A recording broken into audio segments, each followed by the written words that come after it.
Nous retrouvons le docteur Carl Weiss, président de l'Association des médecins microbiologistes infectiologues du Québec. Docteur Weiss, bonjour à vous. Merci encore d'être là. C'est très apprécié. Bonjour, Patrice. Alors, docteur Weiss, première question. Vous avez entendu M. Trudeau décréter que les visiteurs étrangers, les voyageurs étrangers ne pourront plus venir au Canada, sauf les Américains. J'aimerais avoir un commentaire de votre part là-dessus. Ben, je pense que c'est une bonne mesure. C'est la mesure que beaucoup de gens demandaient depuis très longtemps. Alors, c'est certainement un très bon pas dans la très bonne direction. Ça va nous aider à contrôler un petit peu l'arrivée des cas possibles nouveaux de coronavirus. On s'entend que les Canadiens peuvent bien sûr rentrer au pays, mais au Québec, dans le reste du pays, c'est toujours des cas importés qu'on a eu jusqu'à maintenant, dans le sens des gens qui ont acquis ça à l'extérieur, que ce soit des Canadiens ou des gens qui venaient comme touristes, mais c'était des chevaux de Troie qui venaient de plus en plus fréquemment, et le fait de pouvoir laisser rentrer le virus, vous voyez combien c'est difficile de contrôler ça, et on commence à le sentir aujourd'hui dans les hôpitaux qu'on est passé dans une nouvelle, je dirais, dimension de la lutte contre cette pandémie. Docteur Weiss, dans quelle mesure toutes les mesures extraordinaires annoncées ici au Québec, partout au Canada, vont être efficaces pour freiner la courbe? Parce que jusqu'ici, je vais vous montrer la courbe canadienne. Évidemment, c'est impressionnant parce qu'on est parti de 0 à 423 cas quand même assez rapidement. Est-ce que vous avez espoir qu'on arrive à aplanir la fameuse courbe? Bien, il va falloir l'aplanir à un moment donné, mais c'est sûr que ça va continuer à monter. Il faut comprendre qu'on n'est pas capable de tester tout le monde. On a encore un petit peu de retard sur les tests, et je ne parle pas juste du Québec. On fait vraiment des efforts considérables, mais je parle de l'ensemble du Canada, qui a probablement beaucoup de gens qui ne sont pas encore testés, mais qui sont potentiellement contagieux et qui transmettent le virus. Alors, tout ça mis ensemble fait que... Et là, on a encore beaucoup de retours de gens qui sont nos snowbirds, qui reviennent de Floride, qui reviennent d'ailleurs, qui sont souvent des personnes âgées, qui ont des facteurs médicaux autres, et auxquels s'ajoute potentiellement de la fièvre lorsqu'ils reviennent, et qui sont des défis encore plus grands à gérer.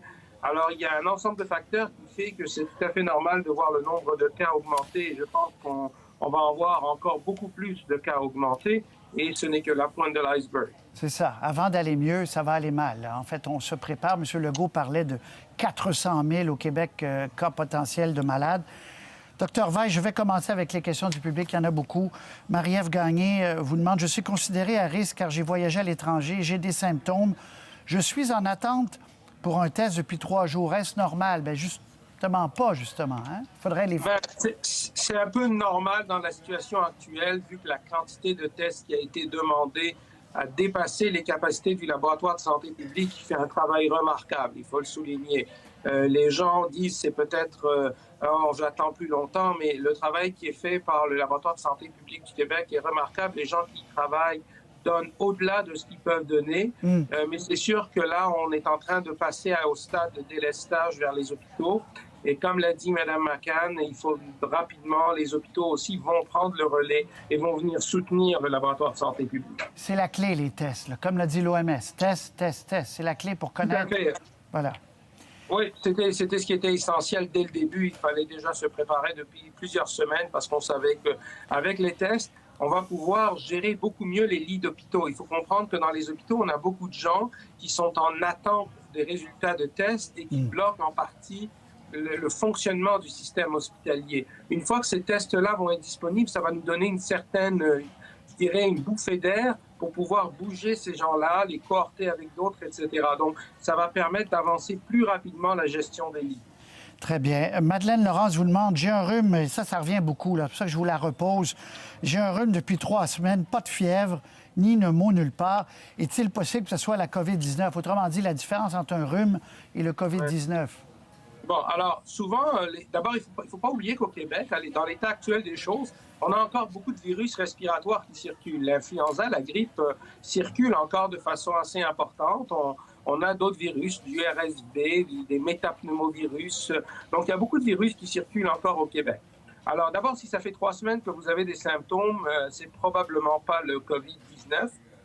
Et l'autre chose, c'est que, pratico-pratique, les symptômes du COVID-19, habituellement, vont être plus de la toux et de la fièvre, au moins chez les gens les plus malades.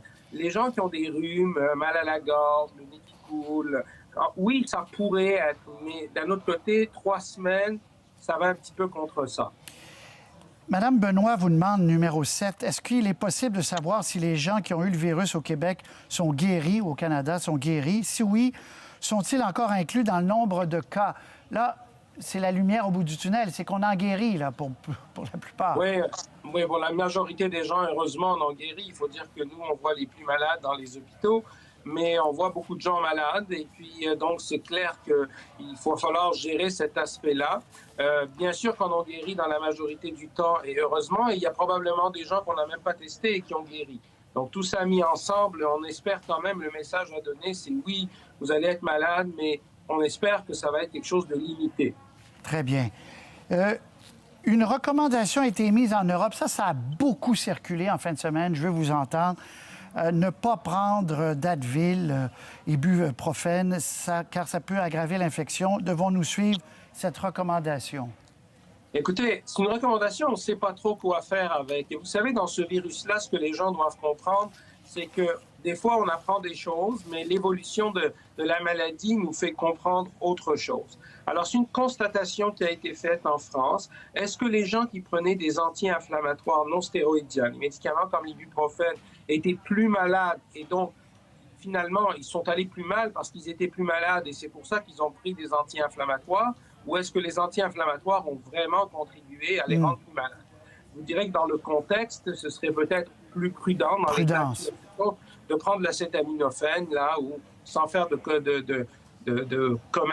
propositions commerciales. Là, c'est la marque, c'est du Tylenol ou des choses similaires. Très bien. Il y a une des clés de tout ça, Marie-André Colette vous demande, les cas proviennent-ils tous de contagion à l'extérieur du pays? Est-ce qu'il y a des cas de contagion entre personnes au Canada, au Québec? Alors, la majorité, l'immense majorité, il y a toujours un lien au voyage. Mais là, on commence à voir des gens où il y a de moins en moins de liens au voyage, notamment en Ontario, où le lien au voyage est peut-être plus ténu qu'il était dans le passé. C'est-à-dire, on peut voir des gens qui ont été en contact avec des gens qui ont voyagé, mais qui, eux, n'ont pas forcément voyagé. Donc, mais il y a encore, si vous voulez, un lien relatif avec le voyage. Mais c'était attendu, de toute façon. À un moment donné, ce truc-là va se répandre dans la communauté et il faut s'attendre à ça. Oui, c'est bien vilain truc-là. Hein? Si on est testé positif, Suzanne Robert demande, on est malade combien de temps? Parce qu'on a beaucoup entendu le 14 jours, là, mais c'est quand on est malade, si on l'a, là, combien de temps on va être malade?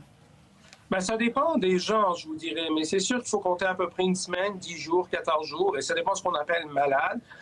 Il y a une phase de récupération à un moment donné. Donc, à un moment donné, vous allez récupérer parce que vous n'allez plus faire de fièvre, vous allez moins tousser. Mais la toux, des fois, ça peut persister longtemps dans ce genre de choses-là. Même dans un simple rhume, les gens peuvent tousser des fois pendant des semaines. Karl Weiss, merci. C'est très apprécié, vos lumières quotidiennes. Comme ça, il y aura d'autres questions et on se reparlera. Je rappelle, vous êtes au Jewish. Merci beaucoup de nous avoir parlé aujourd'hui. Bonne soirée.